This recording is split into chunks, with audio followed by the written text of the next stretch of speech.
Hello, and welcome to today's live reading of Granting Katelyn by S.E. Reichert, presented by Itsy Bitsy Book Bits. Chapter 1.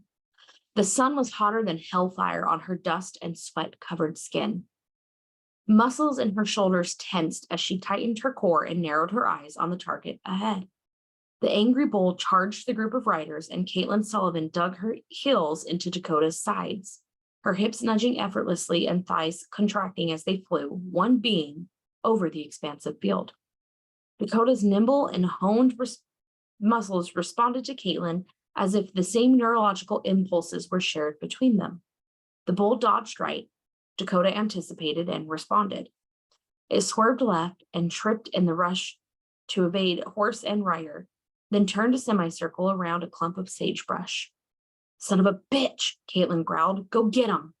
She took the rope into her calloused right hand. The thunder of the bull's hooves against the clay-packed ground shook through and across the field, and Katelyn leaned into the chase, raising her hand above her head while guiding Dakota with the other.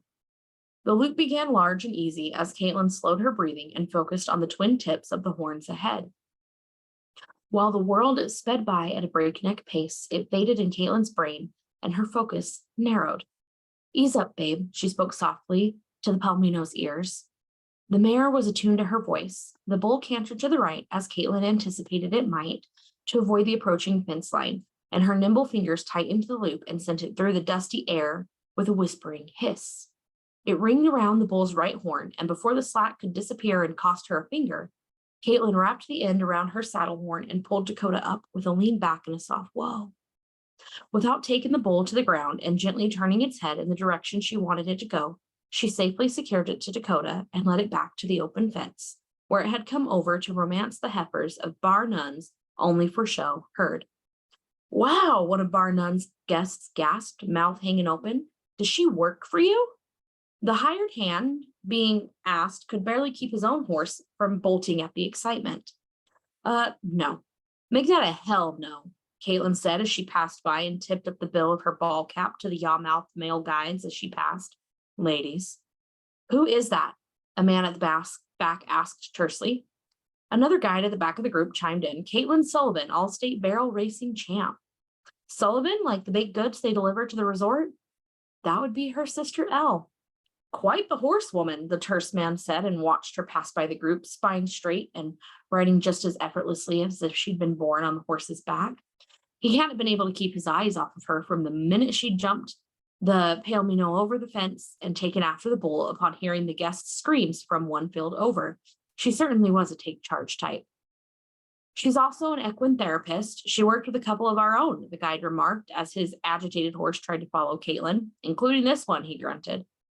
"His name's Otis. Joey, if you'd like to take a minute to actually get to know your horse, he might do what you want him to," Katelyn grouched as she passed by. "I'll send you a bill for my services." She called over her shoulder and escorted the bull back to Garrett's ranch down the road. "Therapist, huh?" The interested older man watched her go and committed her name to his sharp memory. "She's good with horses, but a bit crass," the first guide sneered. "You mean she doesn't put up with your bullshit?" the man said.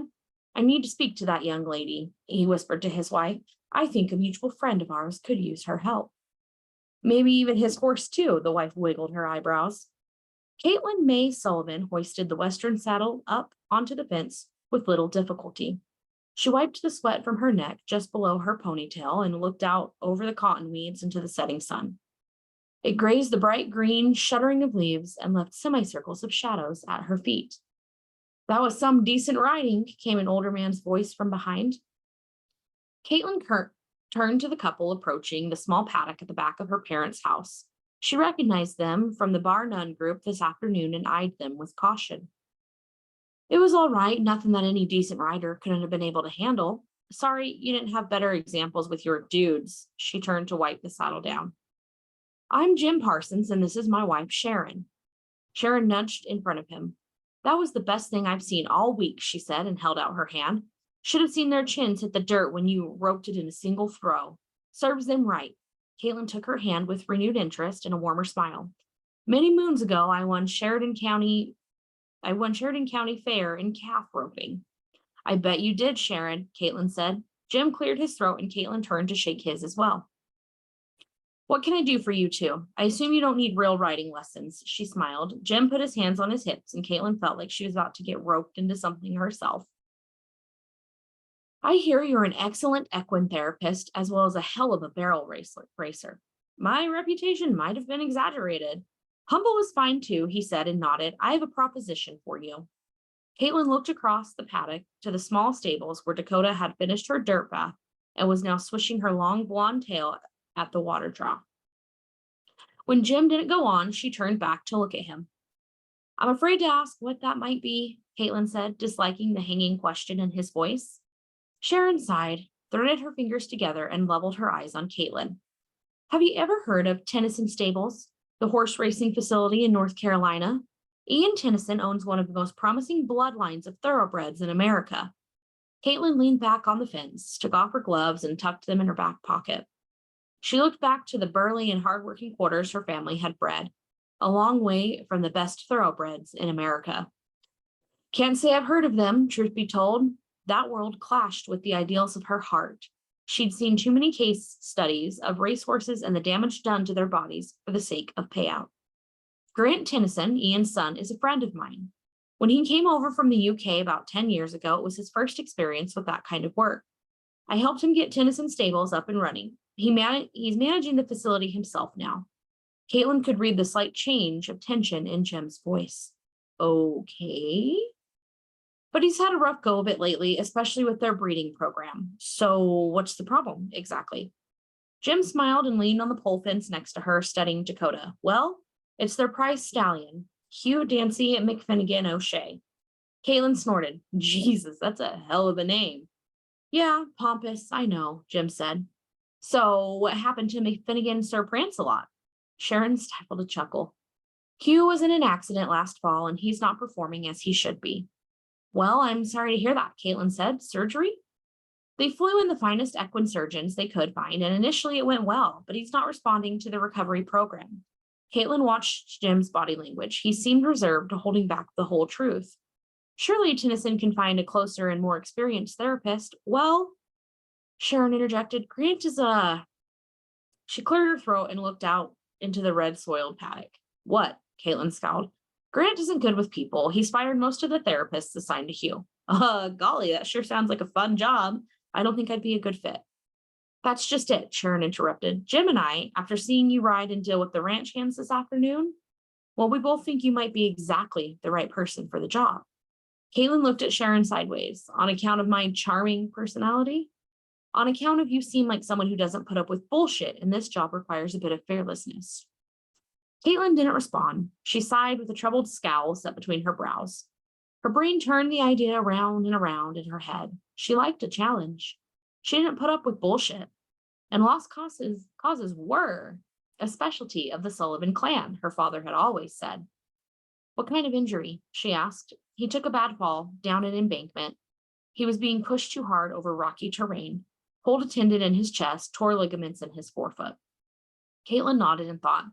I've seen something like that before when I was younger. We had a gelding, Sal, who fell down a creek embankment. My grandma M was able to help him recuperate nearly altogether. So you think there's a chance Hugh can make a full recovery? Jim asked. Caitlin sighed. Thoughts of helping her dad bring in the summer hay and working with this year's foals fell away, while the chance to work with a thoroughbred and help free it from pain and immobility pushed them aside.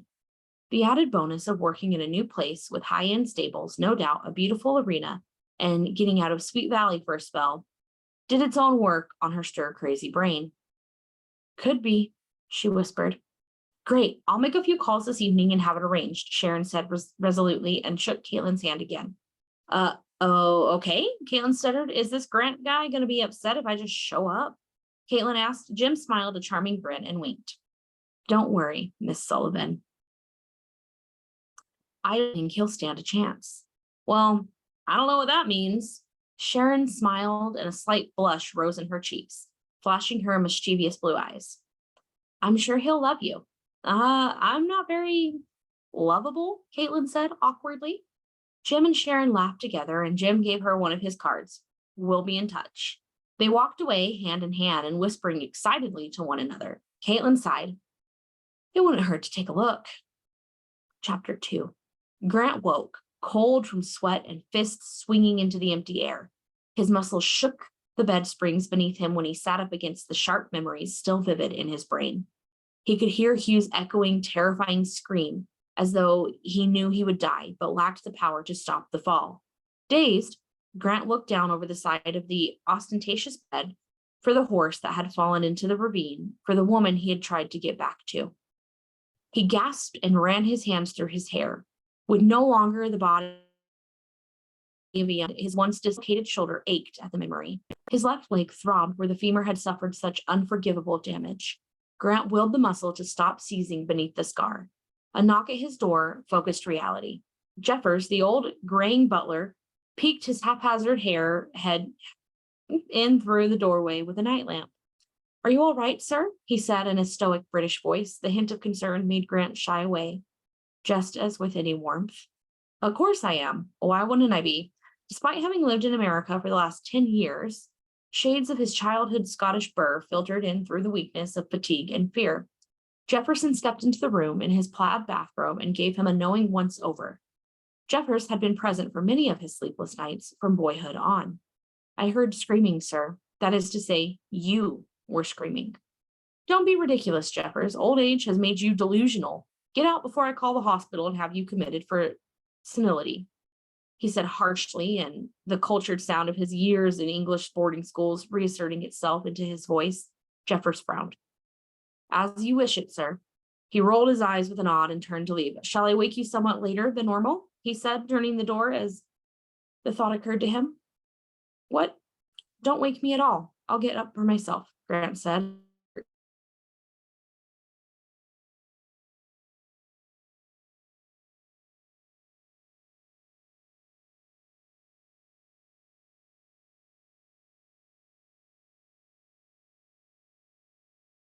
Jeffers would leave his room.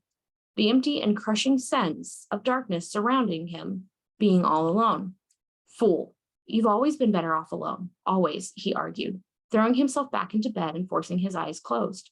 He hoped he wouldn't hear the horse scream again, hoped he wouldn't hear his mother cry, or the beep of hospital machinery that failed to keep her alive, or the million other rotten memories that surfaced in the dark nights he spent alone.